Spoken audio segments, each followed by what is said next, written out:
Welcome, ladies and gentlemen. This is Ricky with Tetra Network Solutions.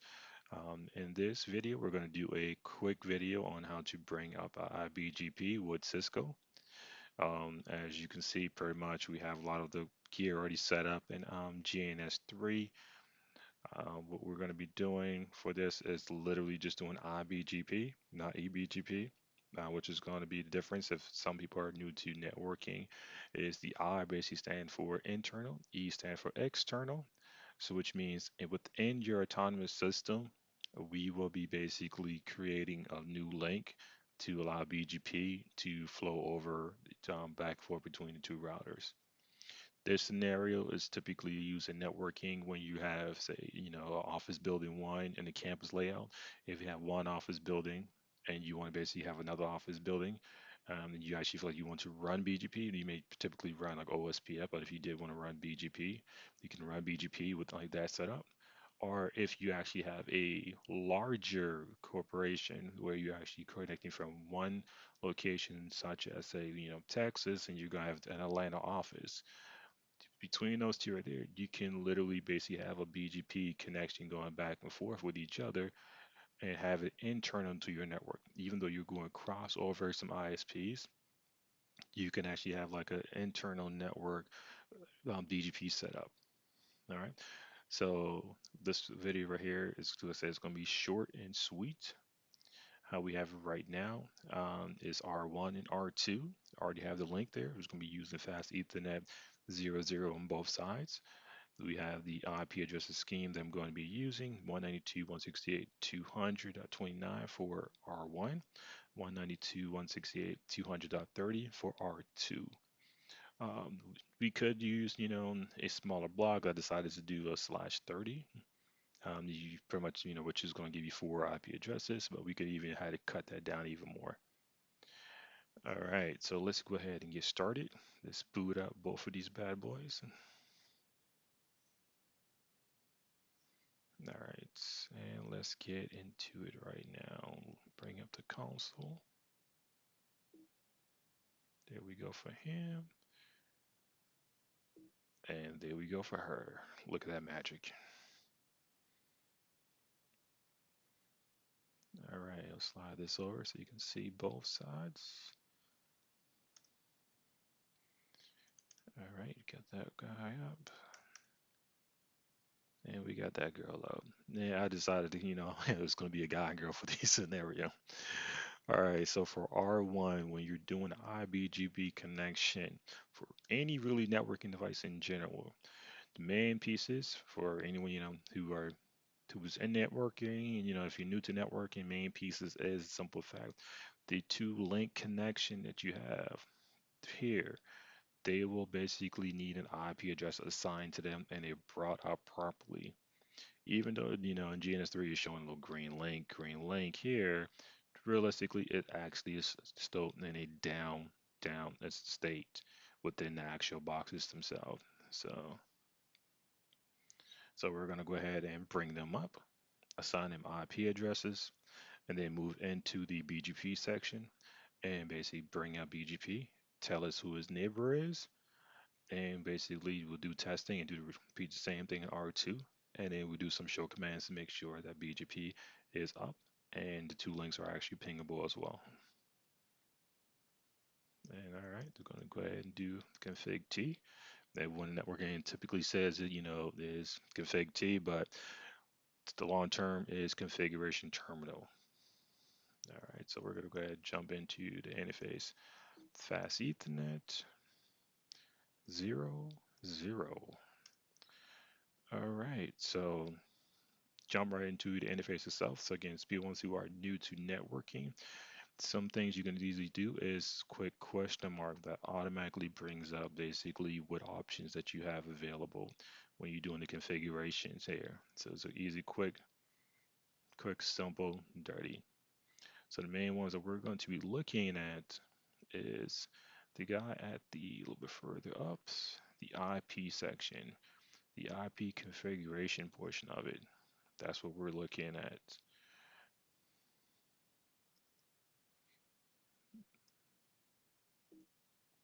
All right.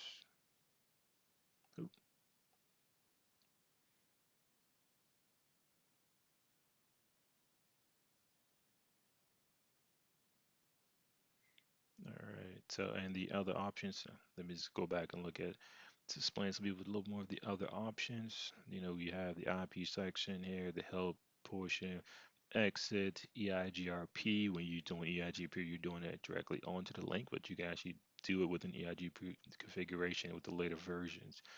The default DCOM type the crypto CDP, which is basically the CDP neighbor setup, where basically you are able to actually communicate back and forth across the link to on a very basic layer two, where you basically actually do like show CDP neighbor command, which will allow you to be able to see information about your neighbor. Right? And it's very helpful when you're troubleshooting. If you're in a network, a new network, you're not sure what's going on, who's connected, who, what, where, it's like that. If the show the CDP is set up correctly, you will be able to see the neighbor information. So that way you can actually say, hey, I know what this neighbor information, I know what type of neighbor I have next to me, the setup and everything like that. So it's a great way of doing it. You have ARP setup, access, things like that. All of those are really great, configuration tools. All right, so let's get back to configuration. Okay, so like I said, I was just looking at IP. All right, next we're looking at here. So we're going to be doing IP address. This is what we're going for. All right, next following that will be the actual address itself. So because this is R1, we're going to be using the 192.168.200.29. All right, next following that, you'll look in at saying it's going to need the subnet mask. All right, with the subnet mask, you're basically explaining and telling it, okay, hey, we got the first portion here, basically the address, and now basically say the subnet portion, so the /30. In most cases, sometimes you can actually just toss up a /24 real quick. /30, address, we'll be doing 255.255.255.252. All right. Next is a no shut. No shut basically will be bringing that link up. All right, now you saw the changes. Boom, boom. It's the interface actually is brought up. Now we'll be repeating the same step in R2. All right.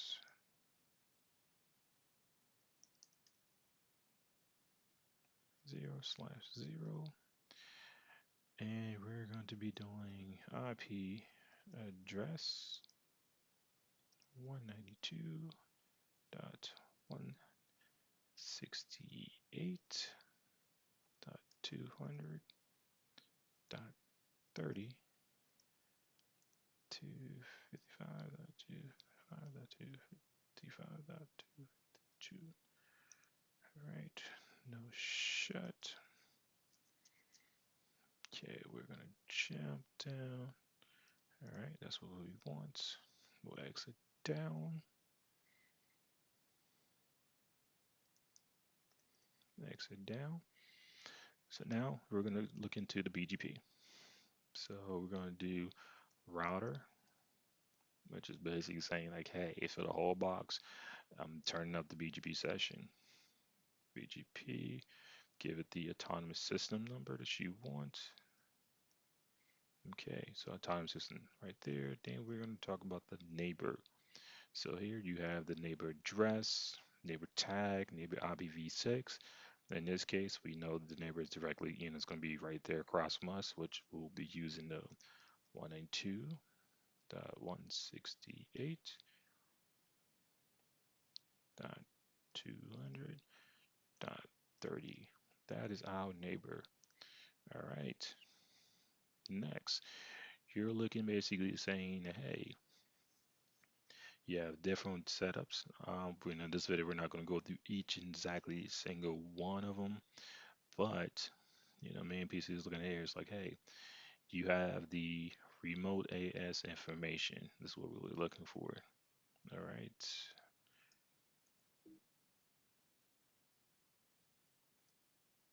AS is 600. So basically, we'll say, hey, recognize we have the same AS. We will be able to talk to each other without actually me feeling like I have to do anything really hard. Or say, hey, we're in the same network. You're my buddy. You're my neighbor. We're literally saying, hey, we're like in the same neighborhood with each other. All right. So that next, we're going to go do the same thing. Router BGP 600. Enter. Then we're going to do the neighbor statement. What BGP, for the ones who are new to it, BGP, you have to tell it its neighbor. It will not automatically learn its neighbor, like OSPF and ISS, the rest of the routing protocols. BGP is strictly a more strict. It's like, hey, you're my neighbor, but I need to know that you're my neighbor. I need to, someone needs to tell me this is my neighbor. I don't go automatically go out and find my neighbor. All right.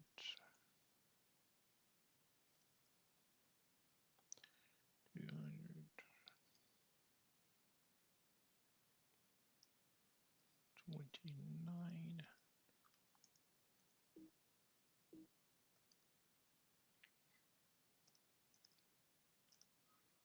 All right. So exit on down, and you see right there, BGP was brought up. So we'll go back down. I'll do it up on this level here. So we'll do a end, typing up some right there. So you do show BGP, right? Neighbors. And there you go. We have an established neighbor. The last right, 27 seconds. Do the same here, which obviously we know the neighbor's there because R1 has neighbor as well. Show IP BGP neighbor. There's a neighbor. Boom. So all this here just tells us that on both of these links, the links are up in the state, and we're passing information back and forth about each other in regards to basically that it's BGP information is being established. There's no prefixes or anything like that's being exchanged back and forth with each other. This is literally just saying like, hey, we're establishing a session with us, each other. We have talked with each other. We went through basically the cycling BGP, and we have brought up to the, went to the active state with each other. Went to the next state. They established and finally, so, established that hey, we are basically talking to each other. I recognize you. You recognize me. I recognize you. You recognize me. And basically, we are all a happy family. All right, so this was a quick video on IBGP with Cisco. Again, my name is Frederick with Tetrad Network Solutions. I hope you guys, leave a like below or comment if you have any questions about the video or any more videos you may want to see from us. And basically hope you subscribe to our channel. Ooh, I can't even speak right now. Subscribe to our channel. Again, thanks for joining. It's a quick video about 13 minutes. We're trying to make it a little bit shorter. Um, but we also will start coming along with some longer videos that have to give a little more in depth. But this is really for just the beginners of networking. So again, we appreciate you watching and enjoy the rest of your time and look forward to you coming back and watching more videos with us. Thanks.